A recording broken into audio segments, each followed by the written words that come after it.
Guess सॉफ्टवेअरच्या आणखी एका ट्युटोरियल मध्ये आपले स्वागत आहे.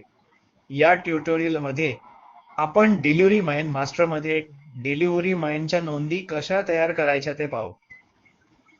आपण पुढे जाण्यापूर्वी आपल्या लक्षात आणू इच्छितो की हे मॉड्यूल सामान्यतः मुंबई, दिल्ली, कलकत्ता यांसारख्या शहरांमधील वितरकांद्वारे वापरले जाते, कारण येथील डिलिव्हरी मैनला वितरित केलेल्या सिलेंडरच्या संख्येनुसार पैसे दिले जातात. त्यामुळे प्रत्येक डिलिव्हरी मैनने केलेल्या डिलिव्हरीच्या संख्येची नोंद ठेवणे अनिवार्य होते. म्हणून मी सुचवेन की फक्त असे वितरक हे मॉड्यूल वापरू शकतात, तर इतर वितरक जे त्यांच्या डिलिव्हरी मैनला निश्चित पगार देतात त्यांना हे वापरण्याची गरज नाही. आणि जर तुम्ही तसे केले तर तुम्ही रिफिल विक्रीमधील नोंदींची संख्या वाढवत असाल. आता डिलिव्हरी माइन मास्टर मध्ये डिलिव्हरी माइन कसे तयार करायचे ते पाहूया.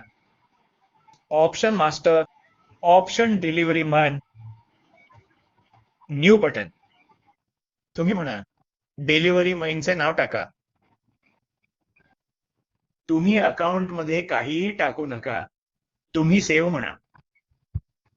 तुम्ही डिलिव्हरी मैनचे दुसरे नाव टाकू शकता, सेव्ह म्हणा.